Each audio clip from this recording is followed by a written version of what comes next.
when you do that. Same thing with the Manichaeans. Now, the Manichaeans have been known as the pinnacle of Gnosticism. They're the greatest group that came out of Gnosticism. And remember, so you've got Gnosticism, you have Zoroastrianism, Buddhism, and Christianity, all having influence in this mishmash. Now, that makes sense in Gnosticism because Gnosticism does not have a specific revelation that has content to it. And so it can morph and, hey, let's morph and bring in insights from all these things. The resultant perspective is a mishmash of self-contradiction, obviously. But that's what Gnosticism was all about. That was its appeal. I can see a lot of people today being attracted by something like that. Well, it's got a little bit of this, a little bit of that. Why not? It's great. That's sort of how it works. And the Manichaeans taught the similar thing, that God, there were a good God and an evil God. The evil God created the world.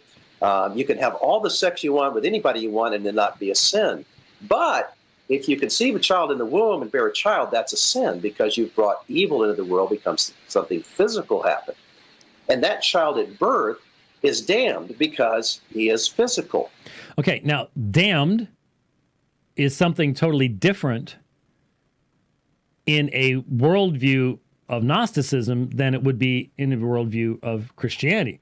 Damned is a juridical decision based upon the law of God, not damned as in I am a divine spark separated from the great pool of energy in a physical body and I need to get out. Those are two different things. Those are very, very different things. Massively different things. So to compare them creates confusion, right? Yeah, it does. By the way, there is no question. I don't know anybody who questions, I don't know anybody who questions, but I could see how some Roman Catholic folks would question. But it's certainly been a consistent part of my education in church history that this is an area where Augustine's view was influenced by Manichaeism, sexuality. Because very plainly, the view of sexuality of many in the early church, whether it be Augustine, Jerome, basically anyone influenced after the period of time of the Desert Fathers and the rise of monasticism, you're going to see an unhealthy, unbiblical, un-Hebrew understanding of sexuality and really the nature of man in the sense of the Greeks divided man up into parts. The Hebrews never did that. The Hebrews saw, that's why resurrection is so important, is it's unnatural for the spiritual element of man to be separated from the physical element of man. But Augustine is plainly influenced by that. And you can see it in his exegesis. But see, we can look at Augustine. We're not slavishly following him. We have a standard. It is the standard of having a consistent hermeneutic in the interpretation of the inspired word of God. And so you can look at many in the early church and go, where did they get this weird stuff about sexuality? And they got it from Manichaeism and various of the other religious concepts of the ancient world. And certainly the monastic movement. When you're living on a pillar or living in a cave, you end up with some strange views on sexuality. Because that's why God said, don't forbid marriage. God knew what he was doing. And people messed that up pretty badly. I'm sort of watching you a little bit. So when if you start doing this number, then I need to wrap up. I'm shooting for 3:30 here. So no. And so the good God has to awaken the dead sinner and then infuse faith into the sinner in order to resurrect them and have them believe, infusing faith into them. That was the view of the Manichaeans. Now, I don't think any Manichaean would have had any understanding of what in the world was just said, because here again, you have Christian terminology, especially as developed within the Reformation, being read back into a ancient religion that was not utilizing the same conventions for the defining of terms. And so you can't have, for example, talking about saving faith. What is saving faith? Well, if you have a good God versus bad God mixture of Buddhism, Zoroastrianism, and Gnosticism, that's going to be a very different faith than faith in the one creator God of all things, right? Who has a name, who has a people, who has sent his son in the person of Jesus Christ. These are going to be fundamentally different things. And yeah, Manny's trying to throw all this stuff together, but when you throw all this stuff together on that level and violate the very nature of who God is, you lose any meaningful connection in the definition of these words. But the thing that I've seen over and over again in the book is that connections are made on the assumption of the sameness of the definition of language over a period of over 1,100 years, without taking into consideration the huge differences in the initial context, later context, and what you've gone through in between. That's why we're consistent here. How many times have I criticized, to our detriment as far as people disliking us and you're arrogant and you're mean? How many times have I said, be careful whenever you see books on Roman Catholicism or booklets on Roman Catholicism that have these date lists in them that say this doctrine was developed on this date and this doctrine was developed on that date. That's not how doctrine develops in history.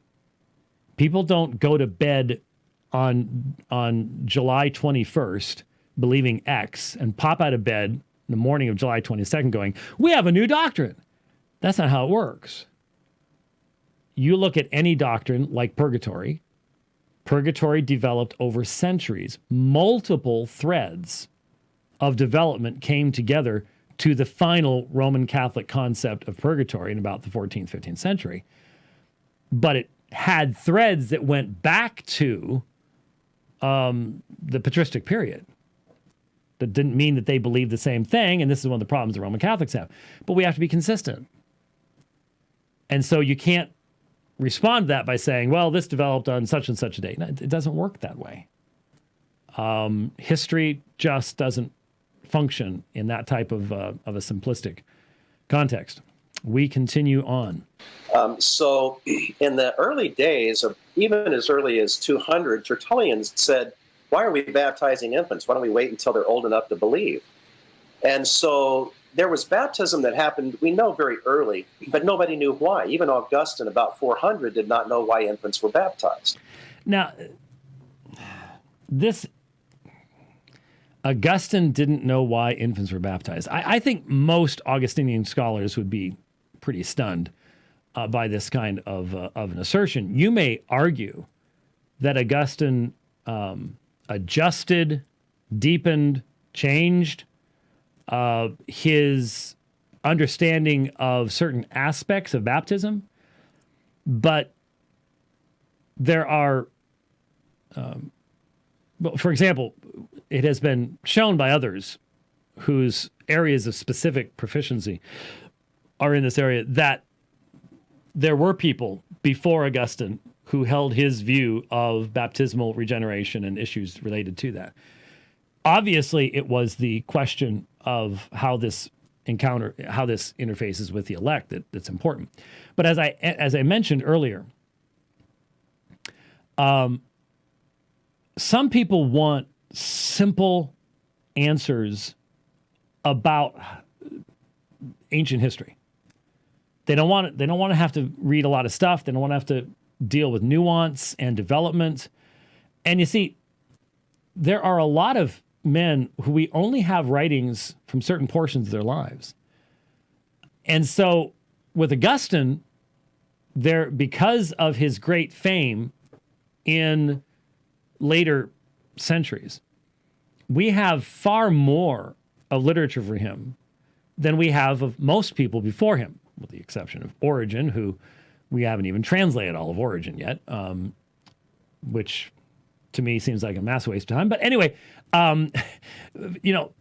with some ancient fathers, we only have a single book, or we have maybe a couple of books, a couple of letters.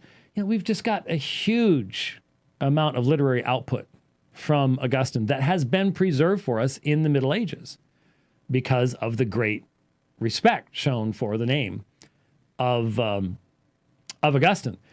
And so what that means is you end up, serious scholarship has to be tentative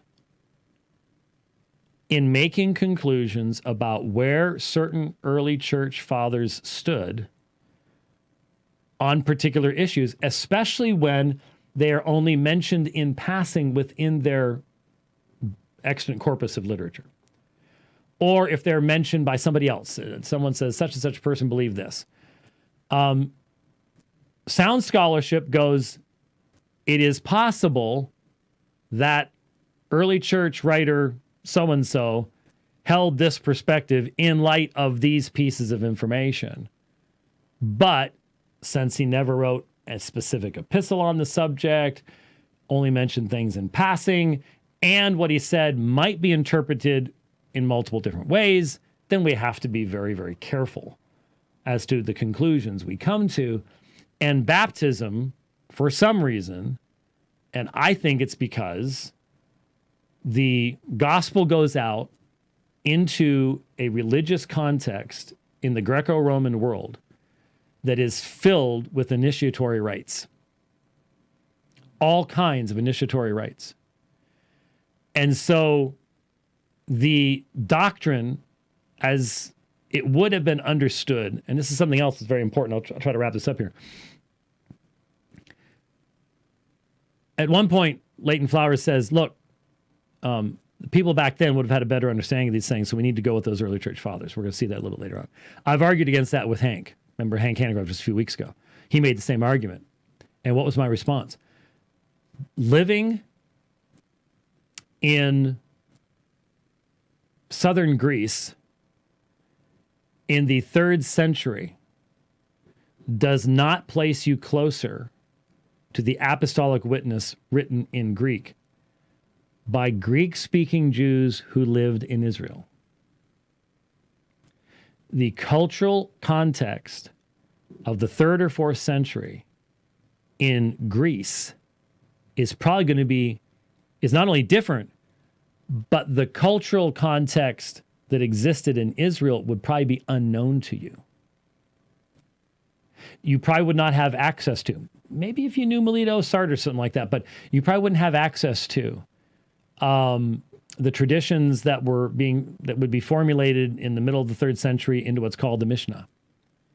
Do you have any idea how often when your pastor is working through parables or working through the Gospels that he's drawing from scholarship that has benefited from having access to the Mishnah, the Gemara, what comes together is known as the Talmud? You wouldn't have that back then.